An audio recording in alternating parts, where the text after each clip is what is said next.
Саламатсыздар, лайк басып қойық осы видеоға өтініш, және подписка жасап қойық. Егер подписаться деген қызыл болып тұрса, бір ғана кнопканы баса салайық.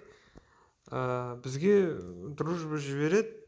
Дружба жібергенде уақыт өте келе біз друзьямыздан өшіріп тастағымыз келеді. Мысалы, біздерде у вас в друзьях деп тұрады.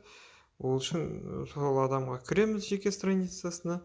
Одан кейін у вас в друзьях дегенге басамыз.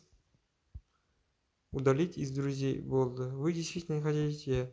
Болды. Енді ол автоматты түрде біздің друзьямыз емес, подписчигіміз болып кетеді. Так, добавить друзей. Мен уақытша енді. Жеке хабарламалардың өзіне кіруге болады, немесе друзьяның спискісінен тауып алуға болады. Маған дружба жіберіп қойыңыздар, бауырлар. Біліп жүремге жазылыңыздар, өтініш, Алла разылығы үшін. Және осы видеоға лайк басыңыз деп сұраймын.